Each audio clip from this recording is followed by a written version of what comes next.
Первый шаг, где так вот основная масса была уделена такому остро-политическому содержанию. Да?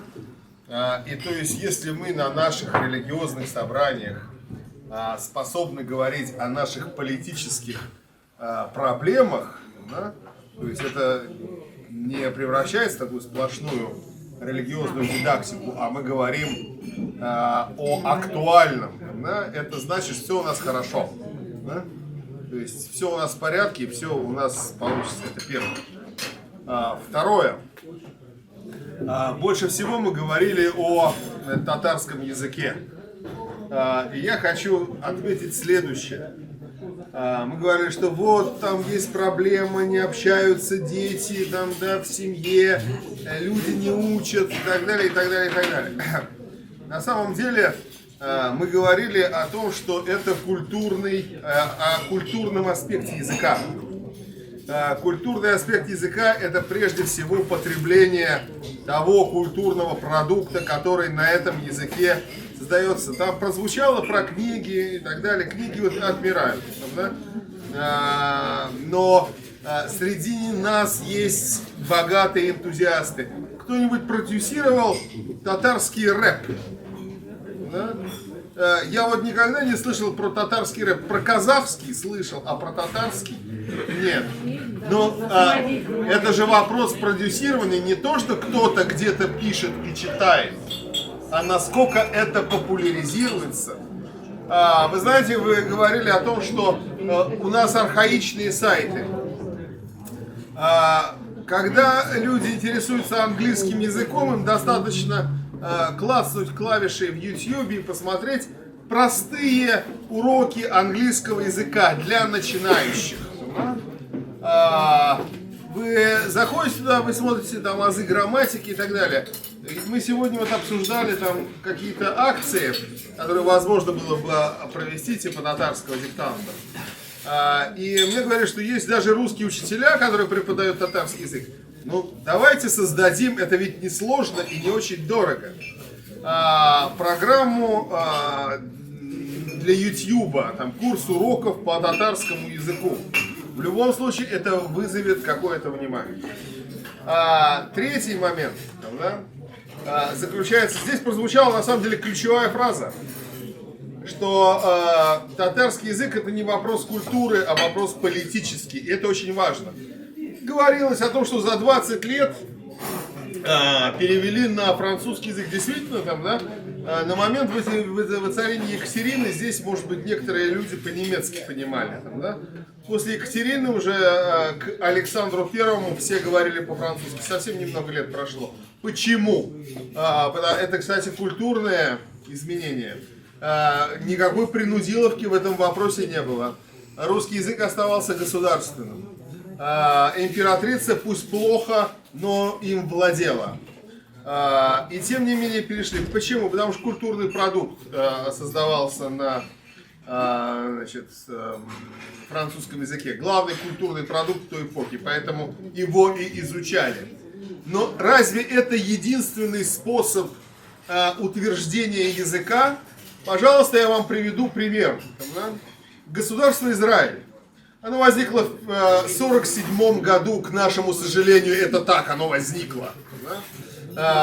Мы можем его не любить, но не изучать его опыт было бы глупо. Скажите, в 50-х годах какой культурный продукт существовал на иврите? Никакого, кроме некоторого количества старых религиозных книг. Основной продукт среди евреев, потребляемый евреями, большинством евреев, создавался либо на языке идиш немецкого корня, либо на языке ладino испанского корня. Да? Сейчас иврит является как бы языком государственным, языком культуры и вообще нормальным, живым, способным языком. Это что, культурный вопрос? Ничего подобного. Это вопрос политический. Да?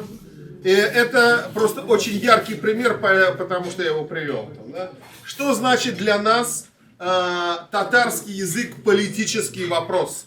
Вот смотрите, сегодня прозвучал совершенно правильный резон. То есть отлично, там, да, на вот это дело идут деньги на изучение татарского языка, идут деньги, закладываются в бюджете, там, да?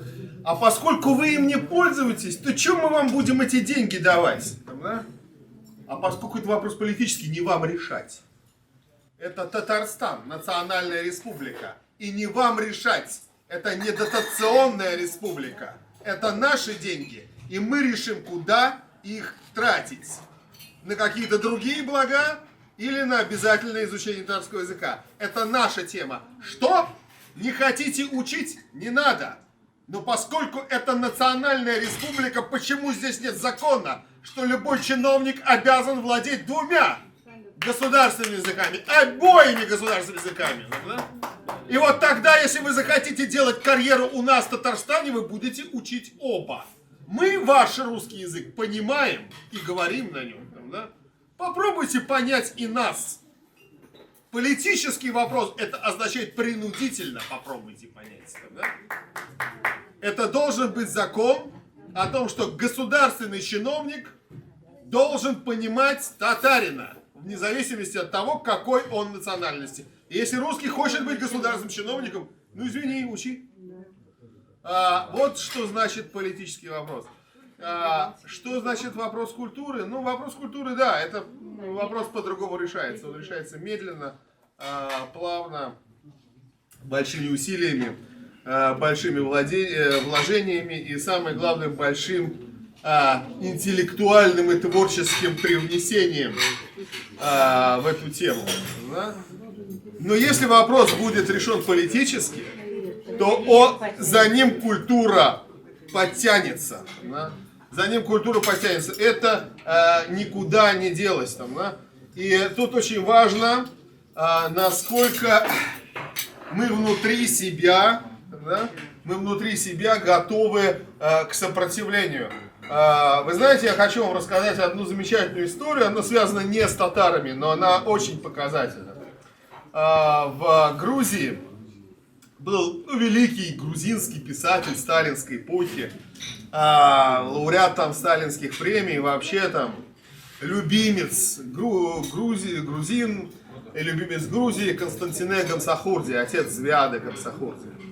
И Константине, он знал, в черне десятки языков, там, да? Но на 6 языках он говорил свободно, с небольшим акцентом, но тем не менее он владел им практически на уровне естественного носителя, естественного первого языка. Это был, помимо его родного грузинского, это был и русский, и французский, и много еще других языков.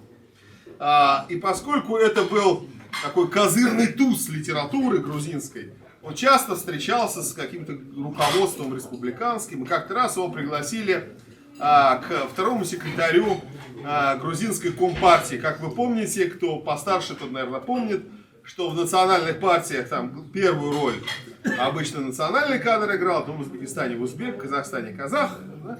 А вот на вторых ролях, правая рука, да, что называется, обычно присылали русского. И вот когда он приходил к второму секретарю, он всегда начинал говорить с ним по-грузински. И он говорит: Константине, зачем вы меня троллите? Наверное, он использовал другой глагол, потому что тогда этот глагол был не популярен. Зачем вы меня дразните? Я же знаю, что вы владеете русским, может быть, лучше, чем я. Да? Я думаю, что Гамсахурди действительно владел лучше него русским языком. Но он ему отвечал: знаете, когда я приеду к вам в Москве, я с вами буду говорить по-русски. Но сейчас я дома в Грузии. Прекрасно там, да? Прекрасно. Кто-нибудь из интеллигенции, национальной татарской интеллигенции, кого задел этот языковой вопрос, попытался сопротивляться? Я вот знаю какую-то молодежь, которую это за живое задело, которая, заходя там в магазин, просто в магазин, там, да? В отличие от госчиновника, я не считаю, что там продавщица в магазине обязана уж владеть всеми языками. Там, да? Но даже заходя в магазин, они принципиально отказываются там и кису, там, да? и ничего по-русски. Там, да? И я их понимаю. Но это молодежь. А кто-нибудь из национальной интеллигенции попытался отказаться в публичной сфере использовать русский потому что его обязаны понимать по-татарски, обязаны, потому что это госязык. Кто? Да? Вот это называется политический подход. Это называется политический подход. Да? А за ним вот эта вот культура, да? То, что вот этот язык, это язык не только общения, но язык создания продукта культурного. Это все подтянется. Подходите к вопросу политически.